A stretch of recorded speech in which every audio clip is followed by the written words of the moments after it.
So welcome. My name is Roger Berkowitz. I'm the director here at the Hannah Arendt Center at Bard College, and welcome to the virtual reading group. We are continuing to read this book of essays, Essays in Understanding, edited by Jerome Cohn. Really an extraordinary collection. And I think for those of you who've been with us through the whole book that we've been reading, we're about a little over halfway through it at this point.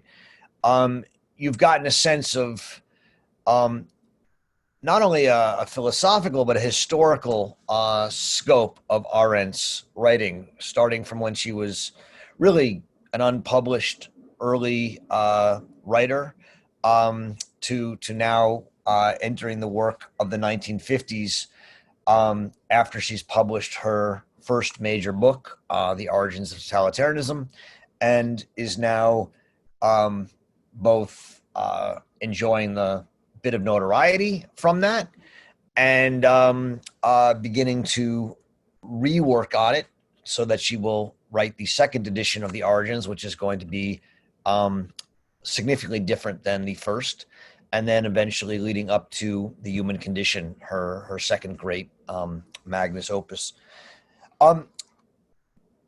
The essay we're reading today is another one that she never published in her lifetime, and it has a companion piece later in the collection called The Ex-Communists. I honestly should have had you read both of them. The Ex-Communists is a short piece, but I'll talk a little bit about it, and most of the ideas that are in it are in here, although it has some details that aren't. The context for this essay, which, by the way, there's no date on it. It says in the files, it says circa 1950. Jerome Cohn rightly says it has to be a little later, probably in 1951. The Arendt scholar Peter Baer in Hong Kong, who's done the most work on Arendt's writing on ex-communists and on this essay, dates it actually to almost 1952. So my guess is that the essay is written at the very end of 1951 or early 1952. The background for it is McCarthyism, or the origins and the beginnings of McCarthyism in the United States. So in 1947, President Truman issued an executive order that instituted government loyalty programs. In 1950, the Congress passed the McCarran Internal Security Act that required the registration of all communist organizations. At this time, there are trials going on of communist leaders under the Anti-Sedition Smith Act. And then in 1953, a year or so after these essays are written, you have the acme of McCarthy's sway or importance. Another personal background note, which I think is not unimportant, is that Arendt's husband at the time, her second husband, Heinrich Blücher, was a communist back in Germany, and a member of the Spartacist League and a member of the German Communist Party. And in 1941, when they emigrated to the United States, 41, but in 41, he lied on his emigration papers in the United States and left off the fact that he was a communist and had been a member of the Communist Party. So Arendt had a deep personal fear that the kind of anti-communist McCarthyite crusade was not only going to damage the country, but could damage her family. And so to some degree, I think this background is important for reading and understanding the antipathy she has for the kind of right-wing, anti-communist, ex-communists that she is writing about in this essay, The Eggs Speak Up, and then also later in the other essay, The Ex-Communists. She begins with an innocent question, as she often does. Why are these ex-communists so popular? And she says that this popularity is quite suspect, especially in a world which she thinks the United States occupies at the time, which is not in danger itself of becoming totalitarian.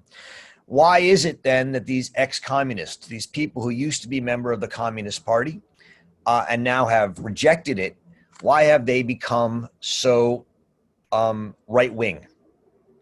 Why have they become so deeply supportive of the U.S. government and the powers that be, as if that government and those powers that be were threatened by a domestic conspiracy? She asks. And she says that the understanding for it is clear. Totalitarianism is the great evil of our time. There's a tendency for lesser evils, whether they be tyranny or authoritarianism, to morph into totalitarianism. And thus, there's a tendency to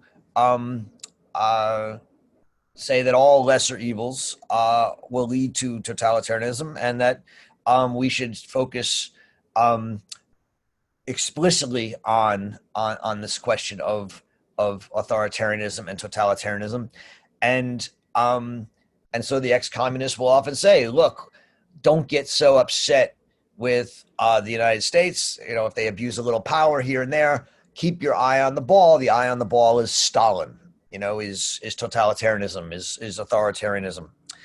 And so, this is the argument in many ways that Arendt is setting herself against, this sort of political conservatism, namely of these ex-communists, that says we need to be vigilant and we need to protect the liberal American state at all costs against any critics in order to protect against totalitarianism. She then makes a distinction that's somewhat quick in this essay, but more fully developed in the other essay I mentioned on the ex-communists, between what she'll call former communists and ex-communists. And it's an important distinction for us to at least acknowledge. In his critique of her writing on this, as I said, Peter Baer argues that this distinction is overblown and really doesn't hold up in reality. But Arendt makes it, and I think it's important for us to at least understand the distinction as she develops it. Former communists are of two kinds for Arendt. There's the fellow travelers, as she calls them in this essay, and in the ex-communist essay, she'll mention, for example, Pablo Picasso.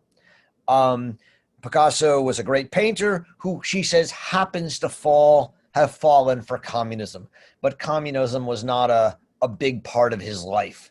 And so he's a former communist, but in the sense of a fellow traveler in it. But then there are also former communists who were quite involved in communism. They were political, but they left the party early, namely for the most part in the 1930s. And leaving the party in the 1930s, these former communists saw it develop into a totalitarian movement after the death of Lenin, and quickly, or fairly quickly, left the party. Arendt says it doesn't exactly matter when. The point is they had all been complicit to some degree, but the former communists left early enough that they weren't so guilty about it, and they largely, once they left, faded into society. They became journalists or who knows, lawyers or whatever, and communism or anti-communism didn't play a big role in their lives. So you have on the one hand these former communists, the fellow travelers like Pablo Picasso, and then the former communists who left and didn't make a big deal of it. But then another former communist that she mentions in passing here is Ignazio Salon, the Italian novelist and intellectual, who, even though he left the party and stayed political, stayed on the left, didn't become an anti-communist.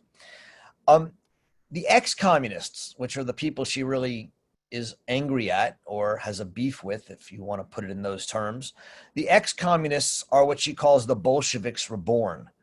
The communists turned upside down. They're like the communists that they were. The ex-communists assume that anyone who is not worried about communism is credulous and needs to be enlightened by them in the vanguard. And so, for Arendt, the danger that she's talking about here are these ex-communists who usually left the party later, and in doing so became virulently anti-communist. In this essay, The Eggs Speak Up, she gives the example of Margareta Buber-Neumann. I imagine many of us no longer know who she is. I certainly did not. Who wrote the book Under Two Dictators. She was both incarcerated both by the Nazis and the Soviets. The Soviets in Karaganda camp and the Nazis in Ravensbrück. And Arendt actually says that her book, Under Two Dictators, is, quote, outstanding in this whole genre of literature. She thinks it's quite good. But she says, save in one lamentable respect, which is that she thinks that Buber-Neumann lapses into platitudes. She says, and this is the quote Arendt offers in this essay, will we ever be so close to human beings again as we were in Ravensbrück? Right? Like, oh, it was so great to be in this camp and be so close. And Arendt says there's a turn towards pious platitudes and cliches. And that now that you've escaped these camps, we have to turn back to liberalism. And then she gives the example of a quotation that she says was told to her by her friend Ignazio Salone, which was never written down, so we don't know where it came from. Ostensibly, he heard it from someone else, where he says that another ex-communist came to him and said, quote, one should always act towards others as one wants them to act towards oneself or himself, the golden rule, as we all know it today. And Arendt says, again, this is another example of the ex-communists leaving the Communist Party where they had done things they are not proud of and sort of re-embracing liberal pieties or conservative pieties. And she says what is frightening in the ex-communists' return to the normal world is their easy and unconsidered acceptance of its normalcy in its most banal aspects.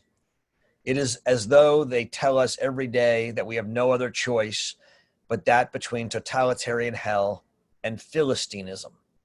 And here's where we begin to get to the thrust of this essay. Arendt, what she's worried about is that these ex-communists have become violent supporters of the status quo. They're so afraid of the evil they witnessed in their time as communists that they embrace the power structure of a liberal democracy in the United States, even if it's corrupt, unjust, and not living up to its ideals. They become conservative in the sense of protecting its power, and not in any other sense. They're so on the lookout, she says, for extremism that they actually become extremists of anti-extremism, extreme liberals or Catholics or conservatives or whatnot, on page 280. And that this then leads them to think to act just like the communists act, whereas the communists said if the end is just, any means will be okay to satisfy it. These ex-communists embrace a sense that if we want to protect liberalism, even illiberal means will be acceptable to protect liberalism. And Arendt says that this is on 281, the democratic way of life can be threatened only by people who see everything as a means to an end. And that's what she sees the ex-communists as doing, but in reverse. Which brings us to the last and I think most interesting point that she makes in this essay, which is that the ex-communists, because they become such virulent and even violent defenders of the status quo, they become an obstacle to fresh thinking, she writes on 281. They stand in the way of every serious attempt to form new concepts in political philosophy, as well as new solutions to our political predicament. And most of all, what they do not understand in their embrace of liberalism as a response to their earlier embrace of communism is that liberalism has repeatedly failed to protect us against totalitarianism. Right? This is really the crux of her essay. We need, she says, to see that liberalism has failed and has demonstrated its inability to resist totalitarianism so often that its failure may already be counted among the historical facts of our century. Right? This is sort of the claim. You can't simply leave communism, embrace the pieties and platitudes of liberalism, and think you're going to be safe, because over and again, liberalism has failed to protect us from totalitarianism. Not only that, she says, conservatism has failed to protect us from totalitarianism. What totalitarianism showed its amazing ability to do was to take both liberalism and conservatism and, in a sense, corrupt them and turn them into totalitarianism. And so she says that free societies generally owe their existence to the customs and habits that are cultivated through a past of freedom. But whenever people of great intelligence today try to stem the tide of totalitarianism, the great and past tradition have remained singularly silent and uninspiring, she writes on page 282. It is one thing, she says, to love the past and revere the dead. It is another to pretend that the past is alive in the sense that it is in our power to return to it, that all we have to do is listen to the voices of the dead. And so this brings us to one of the central sort of themes of Arendt's work in the 1950s, which is the break and the loss of our tradition. Her argument that the tradition of liberalism and freedom has died, and it's not coming back. And we have to face up to that, and we have to take it seriously, and we have to learn to live and try and create a free life amidst the ruins of that tradition. And she says these ex-communists who sort of turn back and embrace these liberal platitudes actually are obstacles to such a facing up to the loss of our tradition. She ends the essay by then returning to the phrase that has come through it: you can't make an omelet without breaking eggs, or you need to break a few eggs to make an omelet.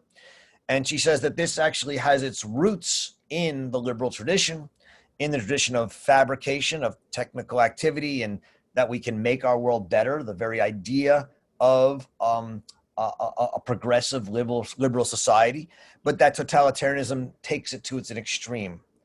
And that she says maybe one way to think about this is not returning to the pieties of liberalism, but thinking to the one opposed maxim that she says is the one maxim that actually stands against you need to break a few eggs to make an omelet, which is what she says Georges Clemenceau said during the Dreyfus affair, the concern of one is the concern of all. And that this, I mean, she leaves it there. I think we can ask the question of whether the concern of one is the concern of all, which, by the way, is, I think, connected to sort of the movements. You can't, no man can be free if one woman is oppressed, or the white people can't be free if black people are oppressed. I think it's of that idea. Maybe the alternative motto that needs to be thought, I think, is how she suggests here. Okay, so I'll stop there. I hope this is a quite different kind of essay than the last few we've read, so I'm interested to hear how people react to it, and I'll open it to you guys.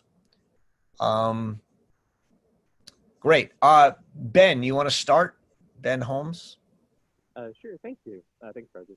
I was just wondering about different contexts of what Hannah Arendt has written in different places. I was trying to connect her support for the maxim, the concern of one is the concern of all, with some of the writings that we've heard before, like when she was discussing the acts of the Nazis, and seemed to think that it was understandable or okay for a while for instance, for a people group to have enemies, and having this idea of like separate groups which could interact, could communicate, could even war with each other, being like an acceptable state of affairs.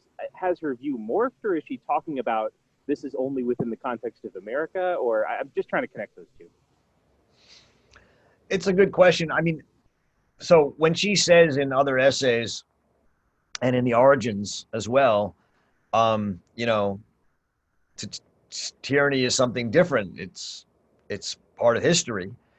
She's stating a fact. And she's also saying that as bad as tyranny is, it's not genocide. And as bad as expulsion is, it's not genocide. And she thinks there's a meaningful qualitative as well as quantitative difference between these things. She says these things are still horrific, right? Expulsions are still horrific. Robbery of Jews en masse is still horrific. It's still bad. That this is not a embrace of such viewpoints or an excuse of them. It's simply saying you can fight against them and understand them. Whereas with totalitarianism, this was something radically new that we had to encounter. With Clemenceau's idea of the concern of one is the concern of all, this is not an idea, as far as I know, that continues on in her work. I don't recall her speaking of this quotation of Clemenceau in any other essays. That doesn't mean it's not the case. I just don't recall it. And so I think it's a good question, Ben, to say, well, what's the status of this? And I think the status of it is that what she's saying is within liberalism is an experience of fabrication, technique, which is a kind of means end rationality. And we have seen in the era of totalitarianism where that can lead, what the outer edge, the limits of means end rationality are. And it's also part of communism and very much part of the Marxist idea. And so what she says is, we may have to, not simply reject totalitarianism, but actually be suspicious, I think, of means ends rationalities at all. And if so, the opposite would be the concern of one is the concern of all, which I think would be a different idea upon which to build a politics. It would be a kind of solidarity. She does turn to the language of solidarity in a few places in her work. Near the end of On Revolution is one place, and in a few essays. But again, nowhere that I know does she really fully develop this idea in ways that I think would be consonant with where it seems like she's going with it at the end of this essay. So Great, thank you. I can't add much more than that. I mean, certainly, like in the death factories or the corpse factories, as she said, that's the extreme end of a rejection of the concern of one is a concern of all, right? That's saying that the concern of the whole group is nothing, it's of no concern. So definitely a spectrum. Thanks so much. Yep. I mean, if anyone has a thought on this, jump in. I don't have. Is there any other essays in which she brings this maxim of concern with all or solidarity up in ways that people want to articulate?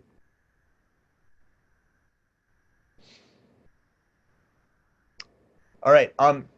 I'll go on. If someone has an idea, let me know. Daphne, you want to join? Jump in. Can you hear me? I do. I can.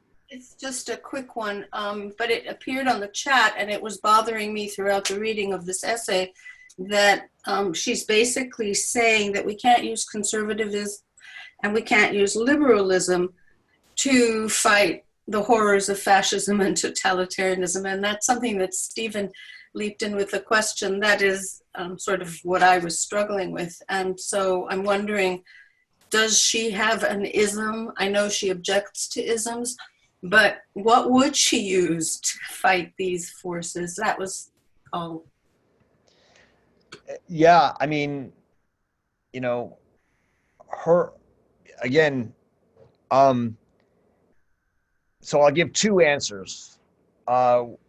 If there's an ism that she will embrace, it's federalism, which she is a constant theme in her work from late 1940s up through the 1960s. It's one of the, it's gotten a fair bit of attention recently. It hadn't for a while, but the idea of division of power. I mean, the whole premise in her mind is that totalitarianism is the totalization of power, and federalism is the division and multiplication of power. And in her way, the only structural response to totalitarianism is to make it such that no one power, no one institution or group or person can ever attain power. And the only way to do that is by creating so many different power sources and power structures that no one could win.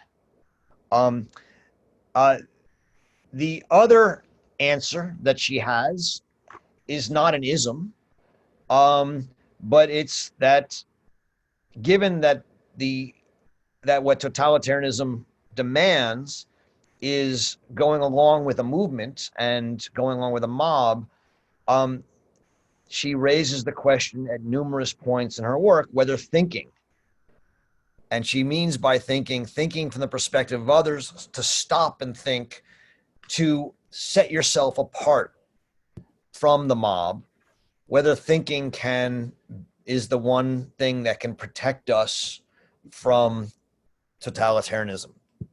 And that is an idea that she again also explores repeatedly throughout the 1950s and 60s. The book Between Past and Future, which is a great collection of essays, one of my personal favorites of hers. She says this is a collection of exercises. Exercises in what? Exercises in thinking. And she says they're exercises in thinking because we now live in a world without a tradition, without the tradition of liberalism or conservatism. And so we have to learn to think outside of those traditions. We have to learn to think anew. And so you know, she says her book, The Human Condition, which she publishes in 1958, is an exercise in thinking. It's, you know, we're going to try and think what we are doing, she says. And it's that approach on the one hand, and the sort of decentralization federalist approach on the other, that I think are the two ideas she has about what to do when we can no longer count on no longer count on liberalism or conservatism. You know, there are other ideologies besides liberalism and conservatism, right? I mean, many. What she's arguing, I think, is that all of them have failed. And she also talks about racism and Darwinism and communism. And she's worried that all of them have failed, and all of them have shown themselves to be corruptible by totalitarianism in the 20th century. And so we have to rethink things. Are there any, is that, anyone want to jump in on that, or Daphne? Yeah, no, yeah. Go ahead, Hal. No, I actually had something. I think one thing. Oh yeah, no. I think one thing that might be pertinent, like I guess, is just kind of interesting way to both talk with the context in which she was living and more modern, I guess, events. Is that, like, I guess what you might call like obsessive anti-totalitarianism to the point of closing off democratic debate. You could see that in her time, Germany had laws which the Communist Party was banned in Germany. So, like, basically based on the idea that totalitarian parties or groups should be banned. Right. No, and that's what she was worried about. And more recently, actually, I mean, sorry. No, go ahead. And more recently, we've seen arguments that social media platforms should, like, eliminate totalitarian figures, or that people should be, like, banned from speaking in, like, public places. And I think that's one thing where she might actually take a position opposed to, like, some people who are both liberal, left-wing, or conservative, who believe that these people who are, like, too extreme should be banned, because that in and of itself would be a form of restricting liberty that in and of itself reduces liberty. Which is interesting, because I know I hear a lot of people who are liberals citing Hannah Arendt just generally, and then also being in favor of the idea of saying that you should just cordon off the public sphere from ideas that could be dangerous. But then, of course, by doing that, you're removing an essential characteristic of a free society, which is that you need to actually be able to debate these ideas. Roger, she actually speaks to this issue in this essay. I don't have a page number because I'm in Kindle, but she writes, each good action, even for a bad cause, adds some real goodness to the world. Each bad action, even for the most beautiful of all ideals, makes our common world a little worse. Extreme seriousness can become a real threat to the ease which is so primarily characterizes all free societies, in which utterances, as long as they remain in the realm of mere opinion, do not even aim at truth, nor, of course, is social talk very likely ever to produce it. All grace and all good faith in social gatherings are lost if analysis of ulterior motives or the search for possible sinister consequences is permitted to terrorize the free, and therefore sometimes playful and even irresponsible minds of free men. Right. That's on page 281 at the end of what, at least in the pagination in this book, is part 3 of the essay. So this, I think this speaks directly to what Hal was talking about. I think it does. It is her opinion that the kind of potential censorship that people are talking about is out of place in a free society. I think that's right. I think there is a question that I struggle with about whether I think she makes a distinction between fact and opinion even here, right? And should it be legal to simply So, for example, I mean, I don't know how many of you saw this. I forget his name, but a congressman from Louisiana spliced together some video and had Biden saying things he didn't say. And this is obviously becoming easier and easier to do. Um, you know, it's one thing to say all opinions should be heard. It's another thing to say, is there a right to create false videotapes and audio tapes of people and put them out into the public? That to me is a question that, and so on social media, if you create legitimately false posts, would she be, I don't know if she would defend such a thing or not. My guess is not, but I don't know. But you're absolutely right. And Hal, I certainly agree with you that she does, and rightly does, defend the right to hear even the most extreme opinions in a liberal society. And I think that's deeply important. I certainly agree with you. Amori.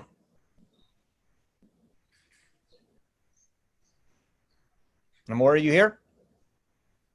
Can you hear me? Very lightly. Can you speak up? Can other people hear him? Can you hear me now? Yes, there you are, Amori.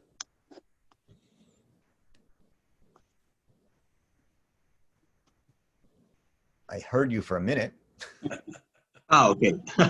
Sorry, I'm just gonna differ myself, and I think the connection is a little bit slow. But so I was thinking about the question that you posed at the beginning about this way of solidarity between the people, thinking about the others and also thinking about yourself. Somewhat like a collectivism, if you want to call it that way. But that brought me to my attention this essay, "The Freedom to Be Free." I don't know if that is correct translation, because I only saw that I only saw that essay in Spanish and in German. But in that essay, I think she addresses some similar point, especially when she's making a criticism or a critique of revolutions. And I think if we connect her ideas from that essay of the freedom to be free, or the right to be free, and the essay that you just commented, then we might have an answer, because she says that we do not only need to be free, which is the first part of any revolution, also we need to be autonomous enough to be free from any kind of necessity. And I can't remember which German word she uses, I only have it in Spanish version, but she says not only free to move of the basic concept of freedom, but also free from necessity. Because if we are not free from necessity or free from any kind of fear, once we have the first phase of revolution achieved, then we might be in the course of some kind of destruction. I mean, if we only are autonomous enough to be free from fear, we can actually enjoy the public life. And if we enjoy the public life, then we may be able to engage in the political conversations and to look up for one another, especially because revolution is usually misses the point of the people that are in a miserable position or non-privileged position. So I think she is looking for a way to say we cannot engage or to count completely on liberalism or conservatism or any kind of ism unless we are decided to be completely free from those or use it only as a means. Because if we depend too much on those isms, then we are only have the first part of the freedom, that is freedom to do stuff, but not freedom from necessity, because our necessity won't be those arising from our free thinking and living the public life, but from the necessity that is arriving from an external ideology or external thinking that is not in accordance to our autonomous political thinking. I think that might be a way to see how she's speaking about this democratic or public life solidarity. I don't know what you think about that. Thank you, Roger. Thanks, Amari.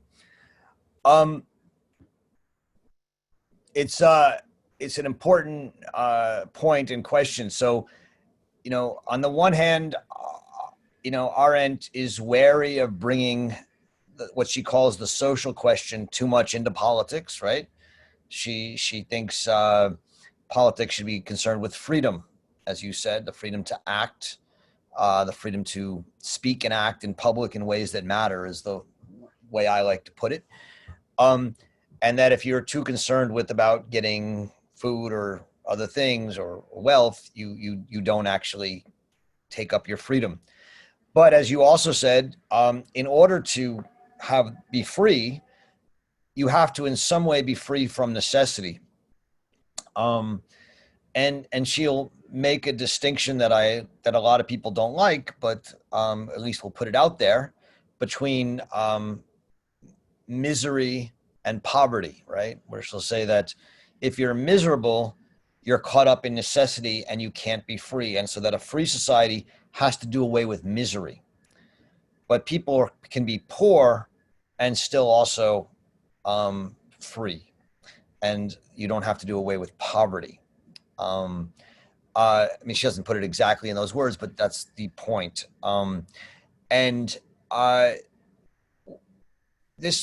What she then says about solidarity in a couple of pages at the end of On Revolution is that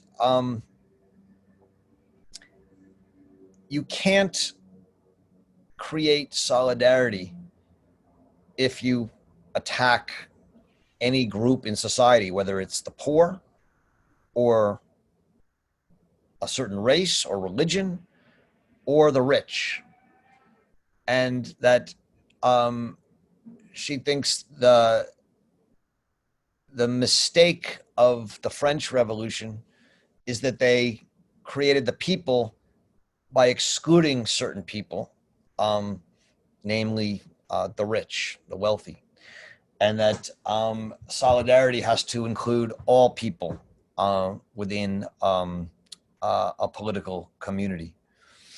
And all people have to be, as you rightly said, Amare, protected from necessity or freed from necessity. Amartya Sen and those who have followed him along with what he calls the capabilities analysis are on sort of the right question, I think, right? What does it mean to be free from necessity? And what would it mean to live in a society in which you were free from necessity and thus free to engage in public life? That to me is an Arendtian question, although I think few people have tie Sen and Arendt together in that way, and yet I think it's meaningful to do so. Did that answer at all your question? I'm not sure if I did. Yes, he just was trying to follow up with your first inquiry about how can we make that last phrase she used in the essay we are reading today. And I think we can actually find, of course, not a specific essay, but I think we can find some ideas that actually would be like the link between this person that is free and also autonomous to participate in the public life, but also the need to see the other in order to have my public rights life in check as well. I mean, we cannot just ignore the other if we want to have this public freedom. Yeah. But thank you, Roger. I like the explanation. It works a lot. I'm going to take a moment. I want to go back to Hal and Jack's point because it's been bothering me what I said in response to it.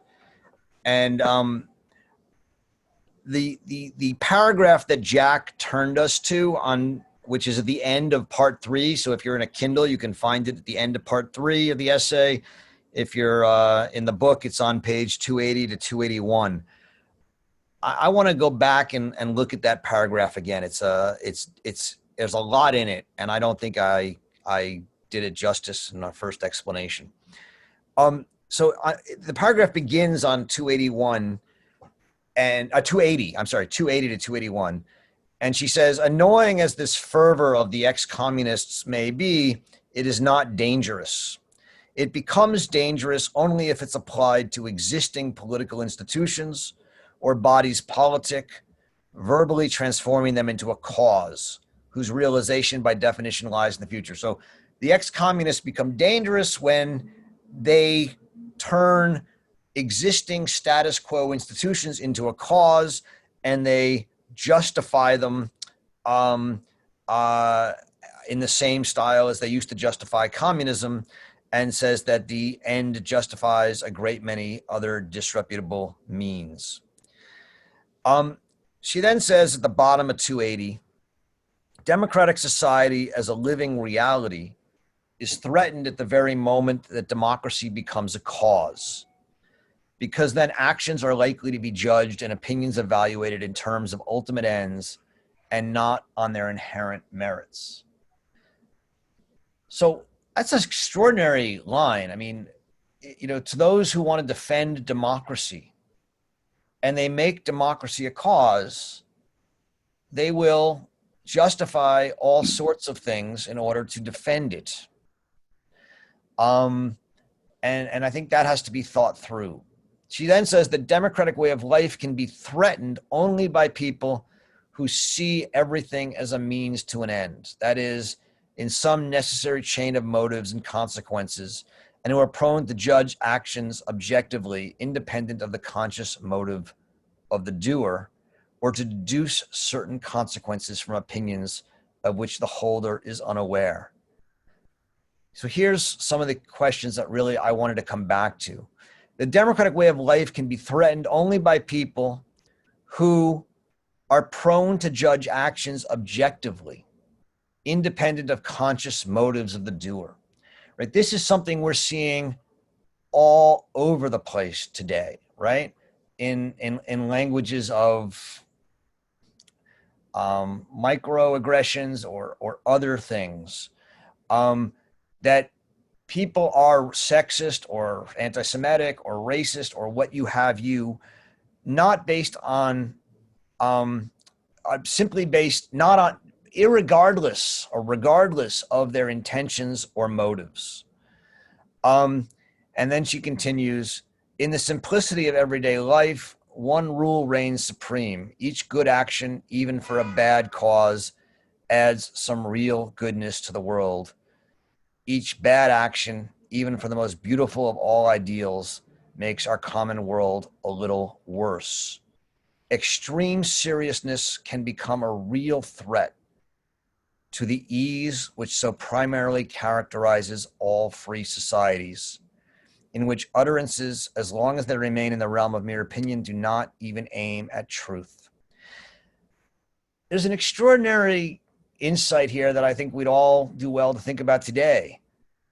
We have gotten to the point where the extreme seriousness of people's attention to language, objectively cutting out people's intentions, has, as she writes, done away with the ease which primarily characterizes free societies. And I think that obviously she's not talking about the same kind of debates about political correctness or canceling or whatever that we're talking about. But she has an insight that I think is quite meaningful about the ease that characterizes free societies. Now, the other side of it is today that people say, well, when people speak easily, they offend. And so we have this question of in making it easy for one group, we often make it uncomfortable, offensive, and difficult for another group. And then when we try and ease the other group, we make it difficult for the first group. It strikes me that that's very much the way the predicament has been framed today. And just thought that bringing this out here was worthwhile. She then adds, I'll just read that last part again. Extreme seriousness can become a real threat to the ease which so primarily characterizes all free societies, in which utterances, as long as they remain in the realm of mere opinion, do not even aim at truth. So the point here is that we have to remember that in free societies, we don't argue about the truth. Politics is not about truth, it's about opinion. Nor, of course, is social talk very likely ever to produce it, namely truth. All grace and all good faith in social gatherings are lost if analysis of ulterior motives or the search for possible sinister consequences is permitted to terrorize the free and therefore sometimes playful and even irresponsible minds of free men. Roger? Yeah, Bill, go Do ahead. you mind if I rudely jump in here? Rudely jump in. Yeah. See, I'm a big fan of Ms. Arendt, but when I hear this, I wonder who on this call has ever been in a diverse society, democratic society, where everybody was at ease with each other. To my experience, it doesn't exist unless you are all in the same race, class, or something or other. So when she speaks this way about, it's about only politics about opinions, well, did we go terribly wrong? Excuse me if I make it too specific. Did we go terribly wrong when the government decided that the institution of separate but equal was wrong? Separate but equal was more than an opinion, wasn't it? And if I believe that, quite frankly, I am of a class, historically superior class, I have dedicated more to the development of the world, and it's not an opinion for me that those people should be serving me. Okay, so I'm not quite sure. She should be serving you? Should be serving me. I take it for granted that the structure, quote, my people paid for it, we build all the institutions, therefore you got to realize you got to come and play by our rules. Is that an opinion, or is that how, I'm a little confused now, but this idea that we should be having civilized conversation and realizing we're not talking about absolute truth, we're only talking about opinions. Now, I'm going to get off, not to make it too purple, but literally now it feels really urgent that we understand that it's not opinion anymore. I had a screaming fight the other day with my sister who is a Christian fundamentalist, and she is not down with trans rights. She thinks that they are Black trans lives matter. She said, those people are dividing Black people. And she's, how dare they do that? I said, whoa, they're a group now.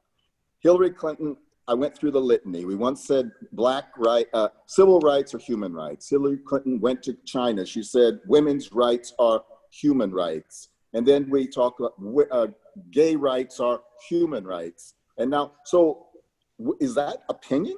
Or is it she's actually saying we have a great truth to agree on? I don't think I've ever been in a society where it was not fraught with tension around opinion. And that's why we have law. And that's why we have guns and troops going in and integrating schools and talk me through this. Thank you for your patience. Thank you. Yeah. So, I mean, she would say that these things are opinions. I mean, we would hardly want to say that separate but equal is a truth. Now, it also was the law of the land.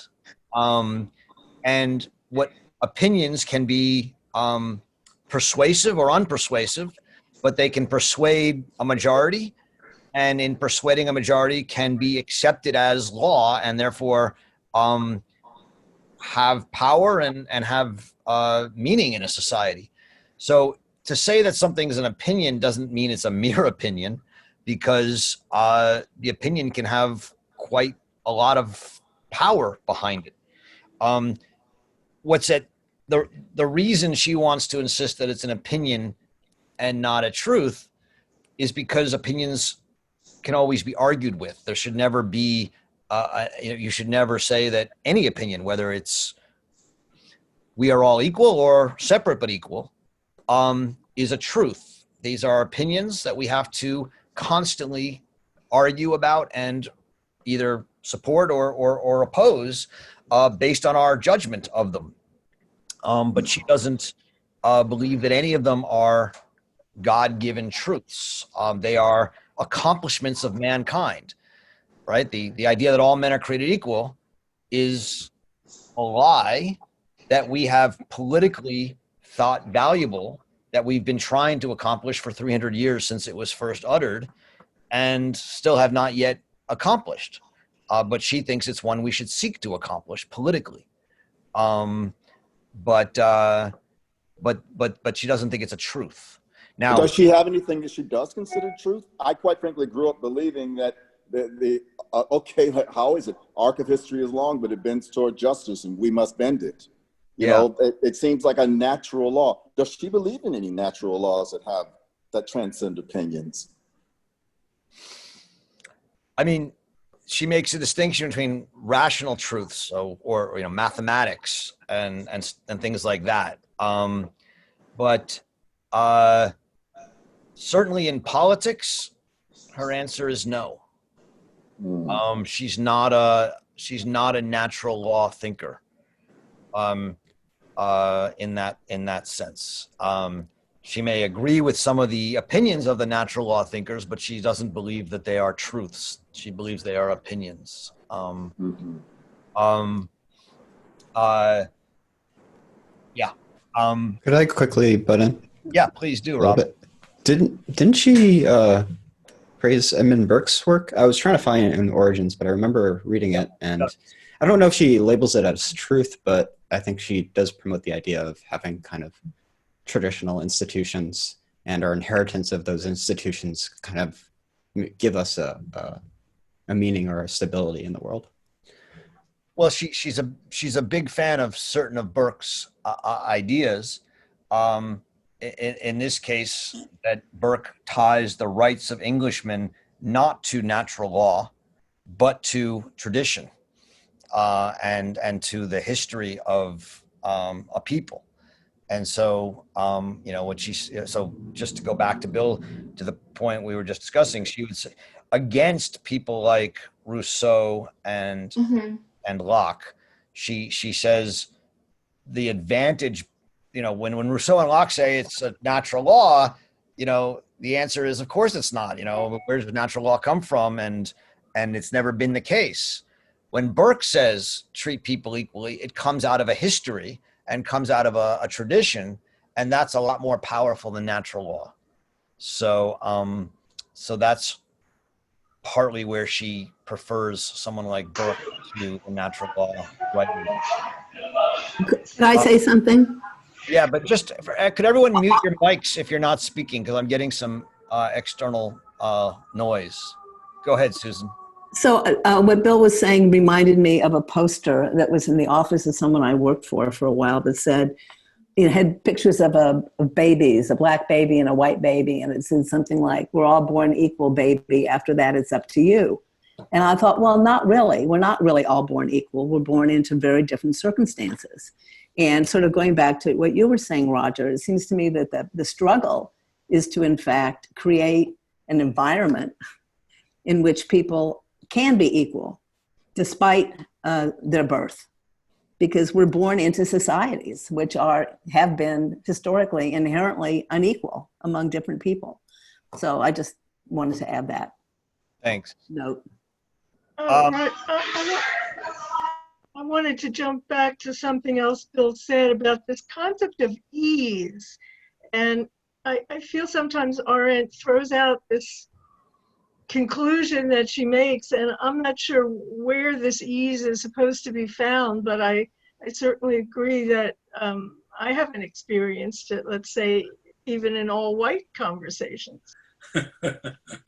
Yeah, no, I think it's a great, I think it's worth thinking more about, right? What does she mean when she says, extreme seriousness can become a real threat to the ease which so primarily characterizes all free societies?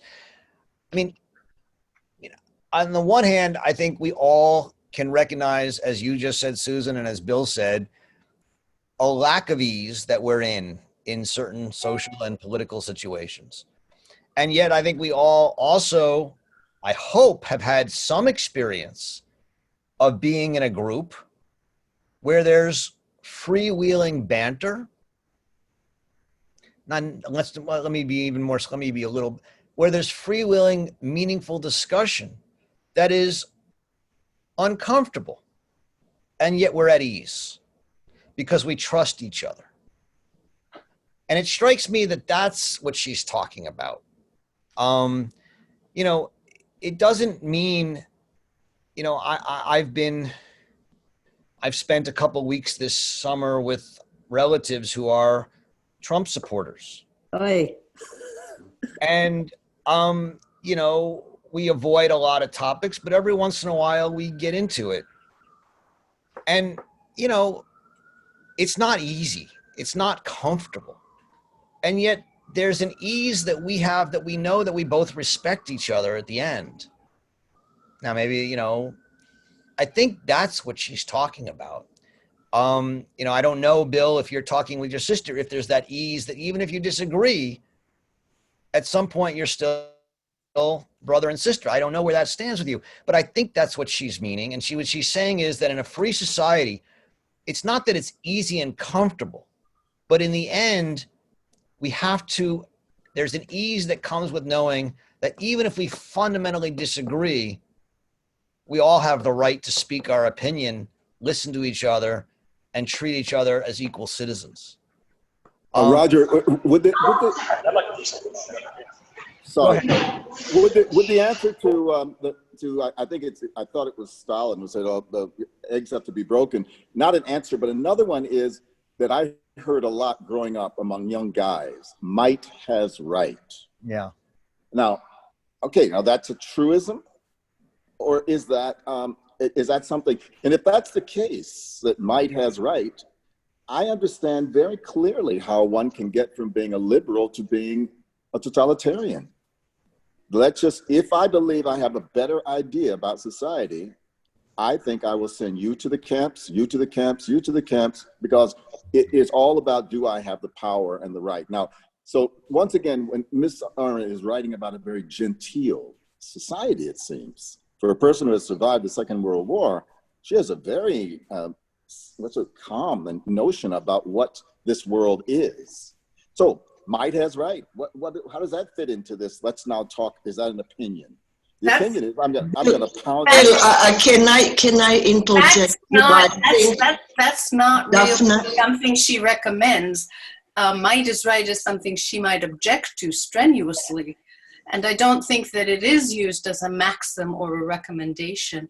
I think it's definitely something that we're against. And when she talks about seriousness, I understood that to mean that the fascist and totalitarian regimes took themselves so completely seriously that there was no room for anything else. That's how I read it. I may be wrong. I've been wrong twice. Is that like micro? May I interject and respond to Bill? Bill, I feel that that's exactly the point she's making by trying to avoid truth, in parentheses, for opinion. With truth comes usually a sense of certainty and radicalism. With opinion, we keep the dialogue open and find what makes sense for us as a society and what we can agree for the common good of society. But we agree on a value. We don't know, there is no proof that anything is true or not. And that's, I think, exactly was her intention. Am I on? Can I be heard? Can I, Roger? Mara, you're next anyway. Mara, why don't you go? And I'm going to ask people to mute themselves if you're not speaking. Mara, you were next anyway, so you go ahead. Thank you. My internet connection is unstable because I have the whole family on Zoom calls, so I apologize if we get disconnected. I want to make a point. I want to go back to the text. I have a Kindle version, and I want to bring up the issue of lesser evil. So the greatest danger, she says, of recognizing totalitarianism as the curse of the century would be an obsession with it to the extent of becoming blind to the numerous small and not so small evils with which the road to hell is paved. And I think this goes to the core of Arendt in so many ways. I mean, I think about Arendt as the thinker of the in-between. And for a lot of people, it's very difficult to sustain that kind of thinking. And this is why she criticizes so vehemently, right, the isms, the logic of ideas that do not allow you to see the nuances of the in-between. But I want to point to the lesser evil in the big picture of what's going on in politics in this country. And going back to your point, Roger, that you made about federalism, because with all the support that we may have for federalism and for the decentralization, right, of power, what we're seeing is that decentralization is even not working. And I'm thinking about the lower courts, vis-a-vis, for example, the suppression of voting rights and the curtailment, of voting rights. So this is only just to put attention, to the lesser evils on the one hand that we may not see eclipsed by kind of like Trump's tweets. I mean, I'm just caricaturizing here. But at the same time, in I forget it's in Responsibility and Judgment, the article, but, she talks, lesser evil, is still evil. Dictatorship. Right. Lesser evil is still evil, and we see like a jump, and I'm making open my political inclinations here, about like the democratic ticket, right? In terms of we should do this. Some have put it as acceptable under the circumstances, which talk about the lesser evil. This is not really kind of a question, but basically a reflection of how to frame politics based on avoiding isms, right? And focusing on lesser evils when, for example, those lesser evils are the very core of what Arendt supported, that is federalism. I'm bringing, the example of the lower courts because it has been pervasive lately vis-a-vis voting rights. I'm going to leave the comment on that, and thank you. Sorry for taking so long. No, it's okay. I saw at the very end the connections you were making, so I appreciate the question. It's a good one.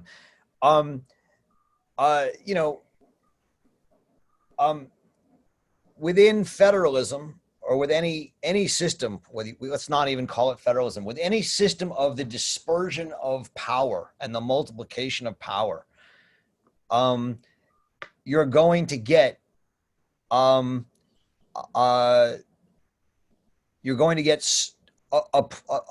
wide variety of approaches to any problem, be it immigration or religion or tolerance or voting or whatever. And as a result, you're going to get, as Tocqueville said, especially in small groups, uncivilized responses, which you would call evils, which I think is fair to call evils. And yet, Arendt and Tocqueville, they make this argument in tandem to some degree, argue that even though you get some evils from a civilizational point of view, or from my point of view, or your point of view, they are evils born from public political action, self-government, and they are limited because there will be different people opposing them. And over time, one would hope that persuasion would lead to the bettering of the lives of all people, but you have a protection against a kind of totalization. That's her argument. You know, yes, you're right. She does say in Responsibility and Judgment that lesser evils are still evils. She says that here as well. But she doesn't think you can or should aim for a society in which there's no evil. Sure. If I may, what I'm trying to say, like, several things. I mean, I think her position is aspirational. All right. Mara, yeah. wait a second.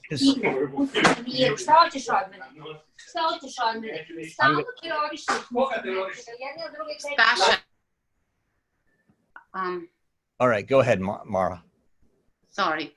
What I'm trying to say is she is aspirational and inspirational, but in terms of how to articulate that politically, it's very difficult, something that we have established and we discussed from different points of view. I think that the discussion about opinion and truth points to this, you know, avoidance of, you know, embracing one idea and turn it in the logic of that idea, right? What she understands as ideology. But what I'm saying is that the article that we have read for today, I mean, is the exact reversal of what the Democratic Party / the sociological groups attached to the Democratic Party, if I may put it like that, because it's concentrating, you know, the fight and the evil, just to put it somehow, against Trump without seeing the nuances,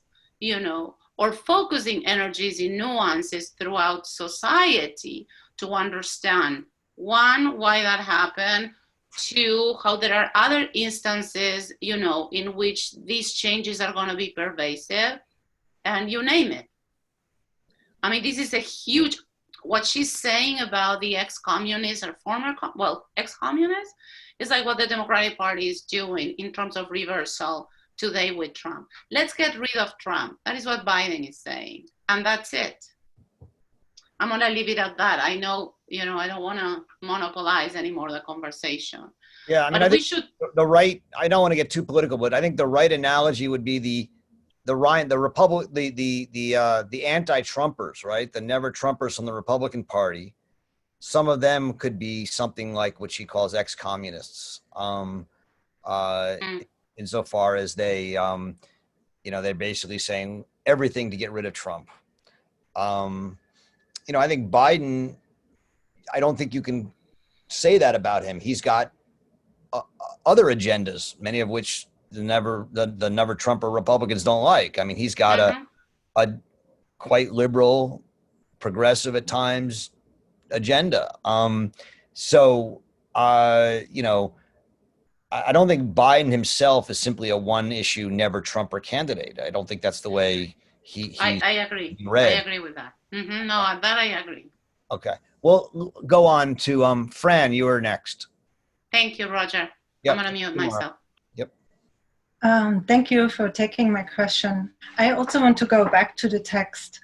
I thought the text, or to me, the text was very confusing, and I didn't really trust it too much. And I wonder if it's kind of like a question of style.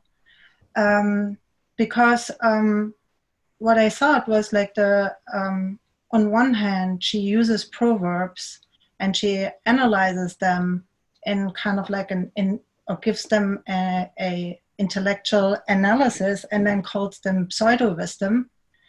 And then at the same time, kind of like seamlessly, she slips into using those proverbs to drive home certain points. And I'm kind of like confused about this. And for example, the quote that you read, Roger, in the simplicity of everyday life, one rule reigns supreme. Each good action, even for a bad cause, adds some real goodness to the world. Each bad action, even for the most beautiful of all ideals, makes our common world a little worse. That to me is kind of like a weird in-between of what she would call maybe pseudo-wisdom, or I don't know, like how can you say in the simplicity of everyday life, one rule reigns supreme? I mean, what is why must there be a supreme rule? And then she gives such kind of like, this example as kind of blah, I feel. Well, you know, in the end, common sense means a lot to Hannah Arendt. But let's remember who she's arguing against, right? Daphne said totalitarianism, and that's in some sense right, but specifically here, she's arguing against ex-communists.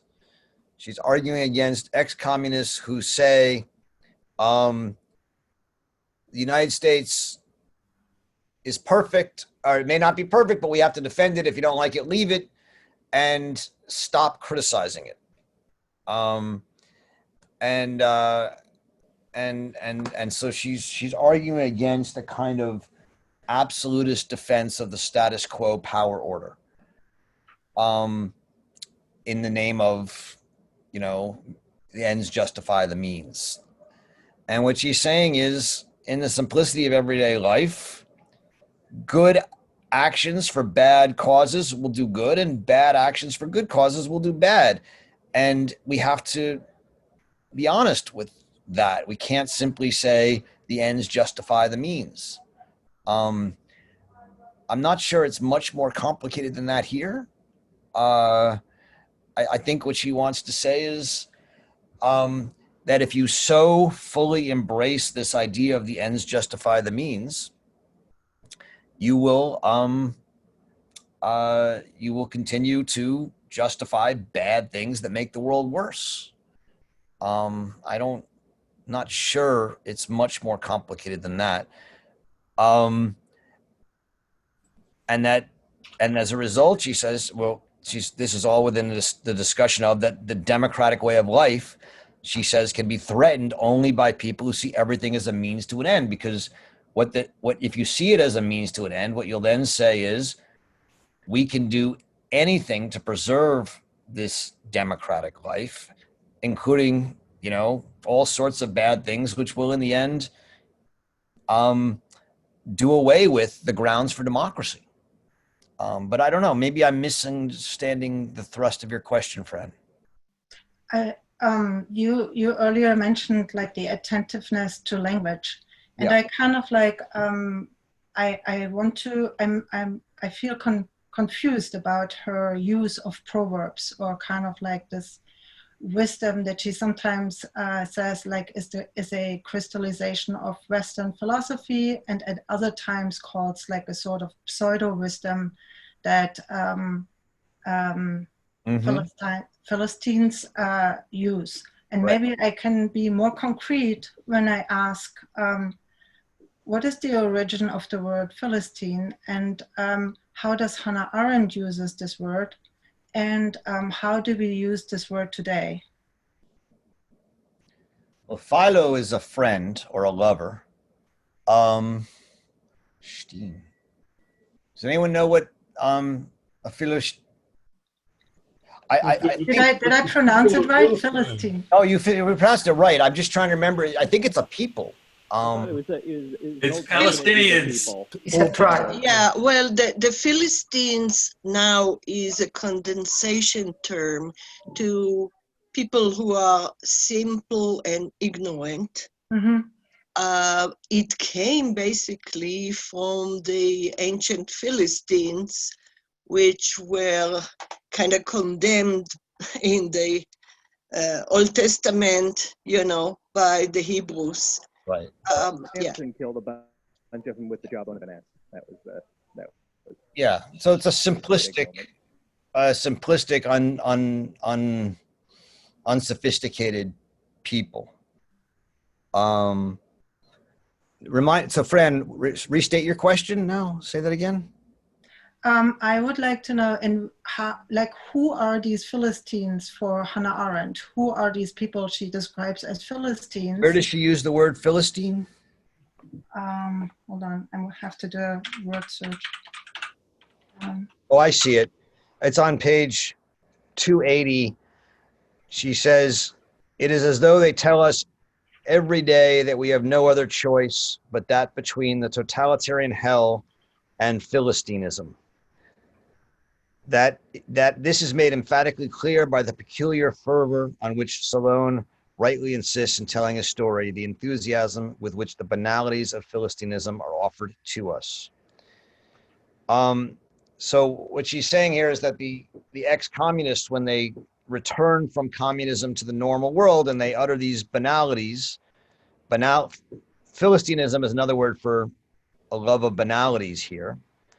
And so they're basically saying either we have totalitarian hell on the one hand, or a kind of liberal love thy neighbor banality, Philistinism on the other, and we have to embrace Philistinism in order to avoid totalitarian hell. And what she's saying is, no,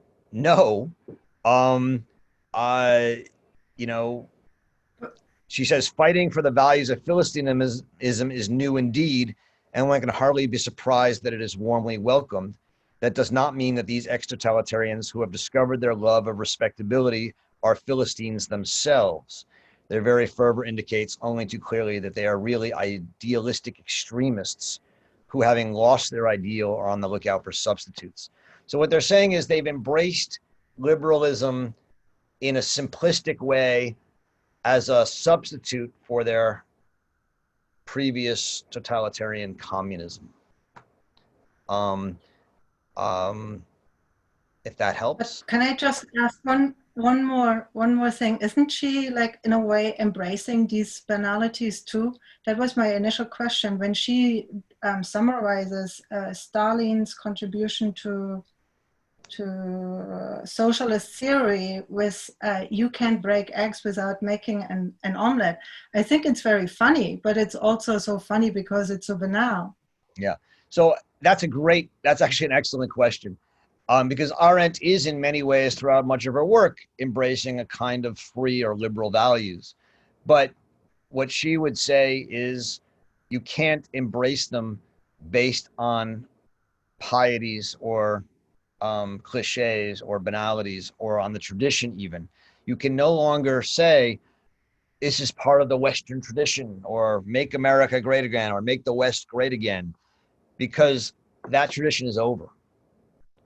And if you're going to embrace freedom or defend freedom, you've got to define it and embrace it as an argument. You got to persuade people. It's an opinion. It's not a truth. And it's not consecrated in the tradition anymore. And so it has to be argued for meaningfully. And so, that's where she would come down on that question. You can't simply say, we want to return to democracy, or we want to return to, freedom or constitutional democracy, or we want to whatever, because the tradition is at this point in shatters, and it can be, all the different parts of it can be used and mobilized by all sorts of different groups. So the only way to argue for freedom is actually engaging your opponents and arguing with them and actually trying to persuade people, not simply trying to use a kind of propaganda of the tradition. You can't sort of prop up liberalism. You have to make the argument new. Roger? Yeah. I'd like to interject just for a moment here, because I actually kicked this conversation off with the quote. So I want to say, I've been thinking about things that Bill said before he left, and I've been thinking about this particular paragraph. I think an easy error, is to assume when she's talking about free societies that she's talking about states and governments. Because in fact, if you think about that, what free society have you ever encountered? but I think that what she's referring to here is exactly as you described it later, this social gatherings. And she even uses the term social gatherings a little further down in the paragraph. Jack, I think that's really what she's addressing. Talking about both. I mean, she first wants to talk about political societies, but then she says, also you can see it in social gatherings. I don't think it's one or the other. I think she's trying to draw a comparison between them both. But I'm not so sure that well, maybe she is. I mean, I'm not going to. This, I think, in a handful of words here has provoked an awful lot of thought. But the question of I was always troubled by this in this paragraph by the term free societies, because I said, wait a minute, which society are you talking about? What have you experienced? So when Bill, for example, asks the question, have you ever? He's never experienced anything without tension. I have actually experienced that in a communal setting where people, got together for the particular purpose of being together, and it was in fact multi-ethnic, and people trusted each other. So the issue was trust, just as you said. I at one time I thought that was the salvation of the world, but I could see that going beyond about a dozen people was going to be really, really hard. So a free society, I'm not exactly sure what she means, but I think that this certainly applies in the sense of the social gatherings. Great. I have questions here from Nancy. Ayala, I think you already asked yours, right? Stephen, Susan, George, and Jason. And we have 3 minutes. Actually, I didn't ask mine, so okay. Thank you. Maybe you guys can go in order and just ask your questions or make your points. We're a little short on time, but let's see, try and keep it short. So Nancy?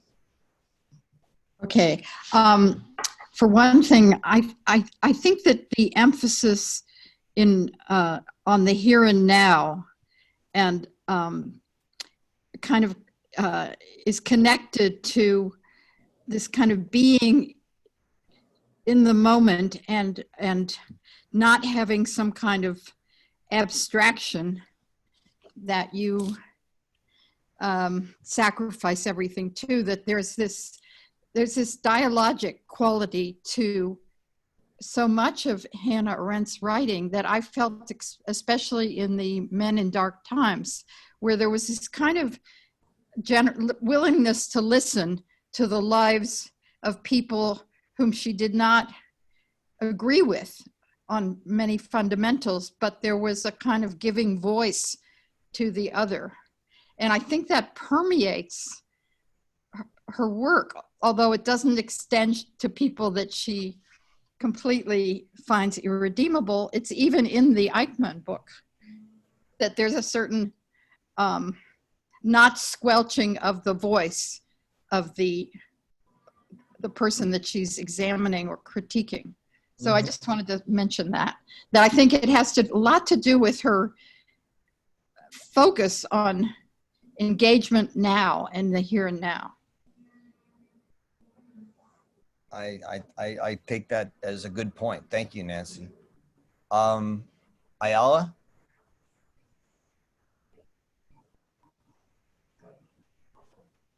Back to not just free society and free speech, it looks like to me that free speech, she might, and that's a question actually I have, is not something in a vacuum, that it will, in this society where everything is for sale and free speech or speech in general is commodified, which means those with power and money have the opportunity to buy more of it.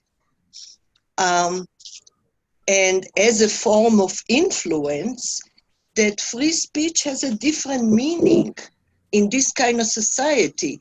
It has its true meaning or its full meaning only in an IDAO society in which there is a balance of power as far as the access and the ability to get to the mic.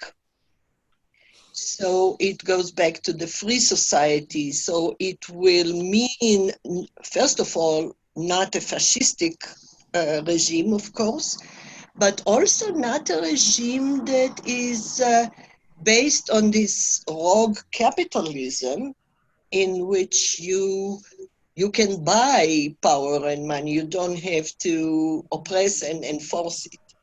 Yeah. Thank you. Stephen. Steve or Steven? I don't know. Steve Paul. Greenleaf. Okay. Steve Greenleaf. I apologize. Yeah, no problem. I'm hung up on her just passing critique of liberalism. When I hear her talking about free society, when I look at your quote that we talked about on page 281, what she seems to be describing to me is a liberal society marked by a sense of liberalism. And by that, I mean not New Deal liberalism or even Democrat versus Republican, but maybe in the Louis Hart's sense of America is the or a liberal society. And to say that it can't counteract totalitarianism seems counter to what she says at the beginning of the essay, and that is, hey, look at fellow Americans, we're not, at immediate risk from totalitarianism or Stalinism, so we need to, think about ourselves outside of, this Manichean struggle. So it seems to me she kind of disses it and then bathes in it, and that just seems contradictory, because also she seems to support the idea you need a fundamental right of movement, fundamental rights of free speech, those kind of basic bedrock tenets of liberalism that I think you found at least used to find on both sides of the aisle in the U.S. Mm-hmm. Right. So, I just think very quickly, she's not anti-liberal. Right. But she doesn't think that liberalism as an ism has been successful in fighting totalitarianism. In fact, she thinks that there are fundamental assumptions of liberalism, including means ends rationality, which can be used by totalitarianism. That doesn't mean that what she wants to fight for is not in many ways similar to parts of a liberal state or liberal order. But for example, the liberal order she might fight for was one that would not be so means end oriented and would maybe be more about, caring for all.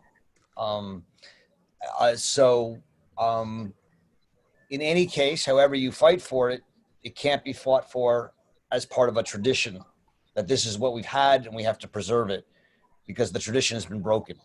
So, but isn't one of the critiques of liberalism that is current, and I don't know about that, around 1950, is that it is hung up on procedures, on ways of doing things, on dialogue, on basic freedoms, that it isn't outcome oriented, that it's too procedurally oriented. Anyway, that's my comment.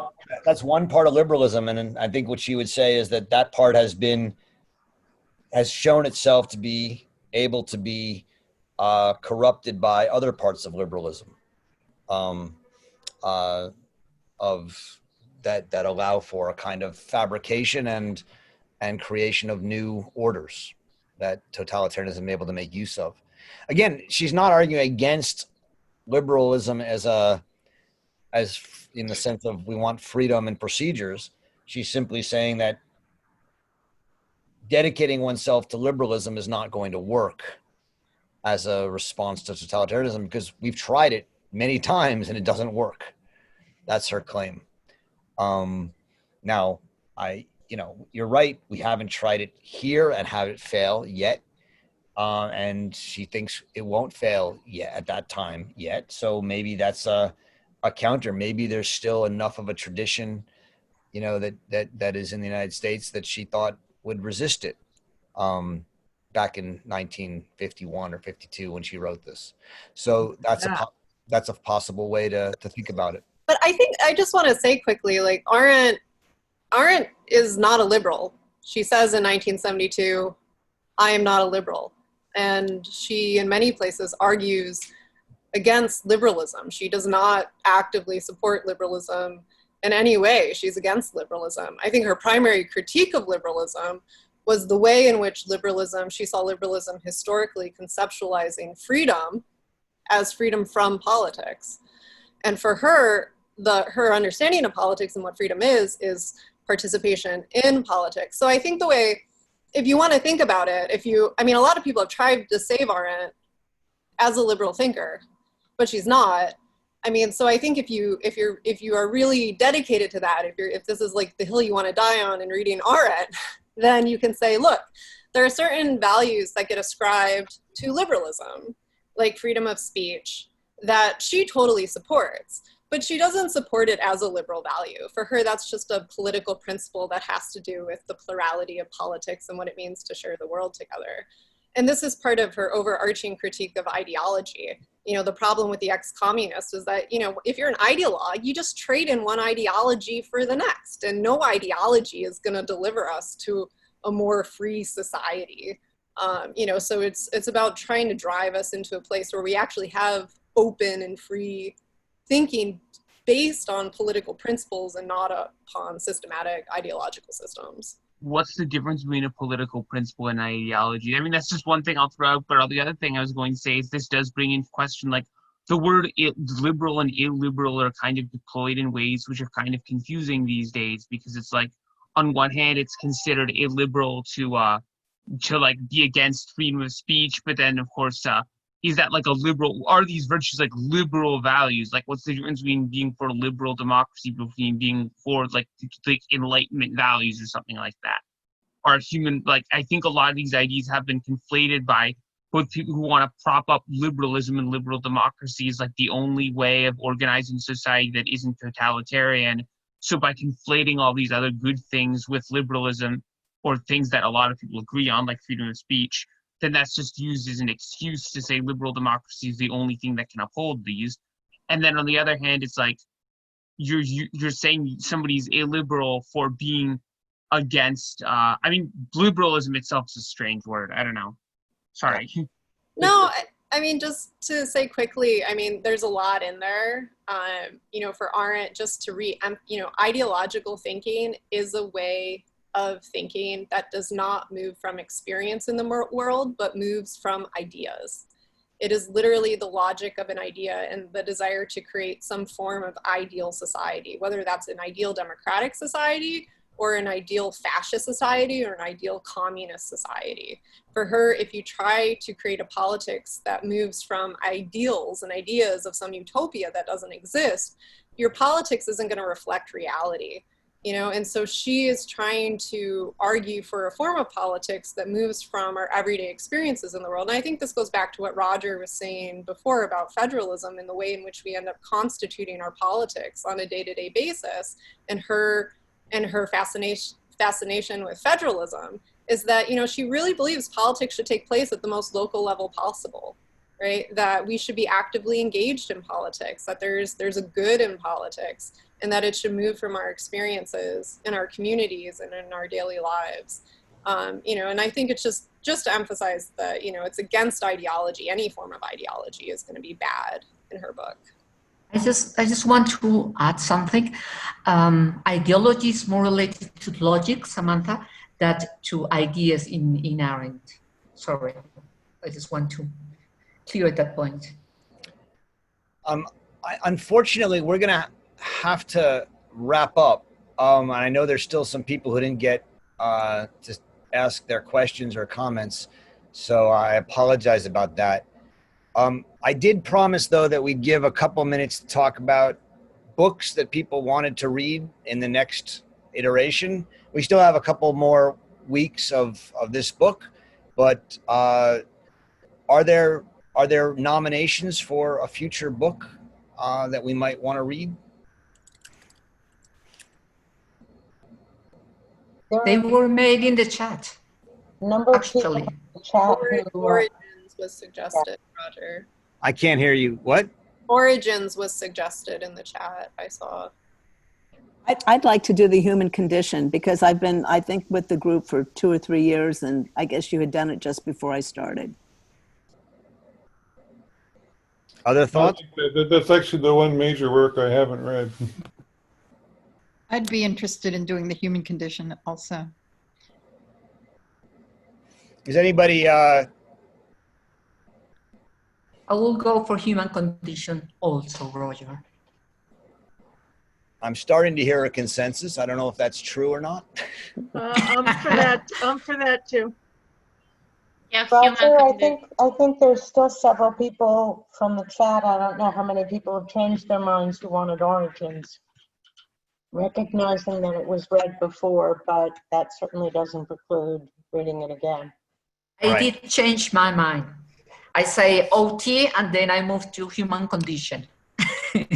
And I've long urged that we go back to origins to just to redo the opening chapter on anti-Semitism, which did not get full coverage when we covered origins. We don't have to. I'm not asking that we do origins completely, but I think that got skipped over because there's so much. There's a lot of stuff there that doesn't feel contemporary, but it's I think a very important part of the entire work. That's interesting. I'll second. Second what? The anti-Semitism, going back to origin.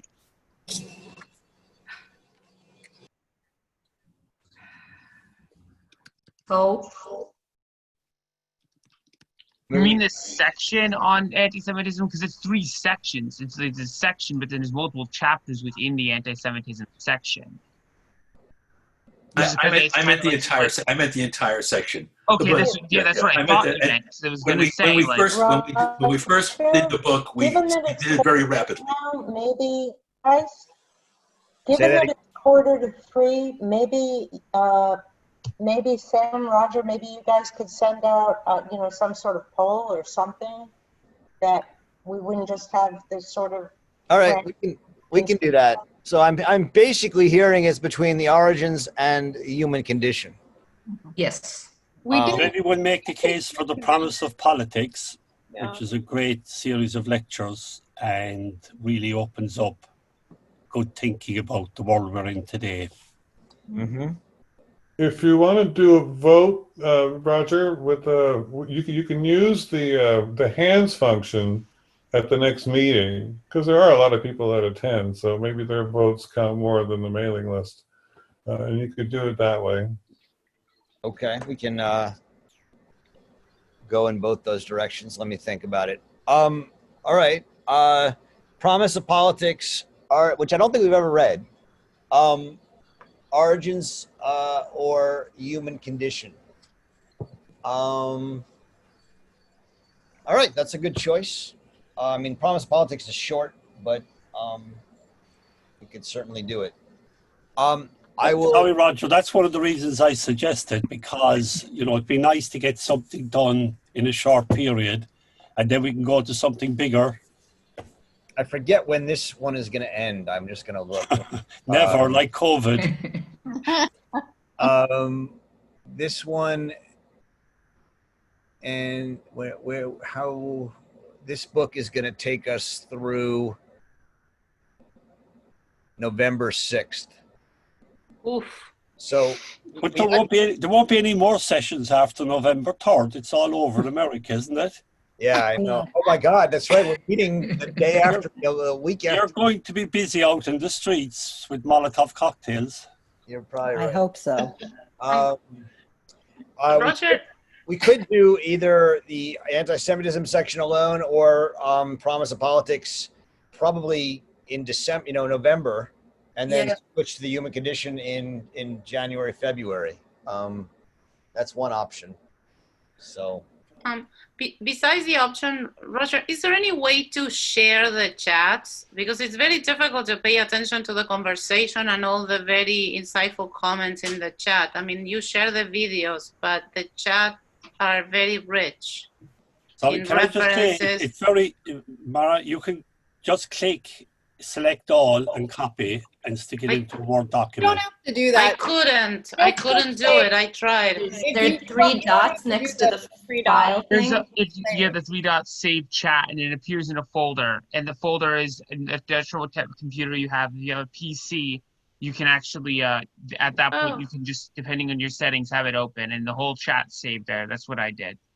Okay, you just enable it because I tried it before and it didn't work. So thank you. I'm gonna If you're mute using a myself. phone, it won't work. No, I'm This would not. be a great thing to put onto Oh. onto the Slack at the end of each session. This would be a really handy thing if someone could just post all that. Okay. I will ask that to be done. All right. Okay, everyone. Thank you very much. I appreciate it. That was great. Enjoy reading Hannah Arendt, and we will see you next week.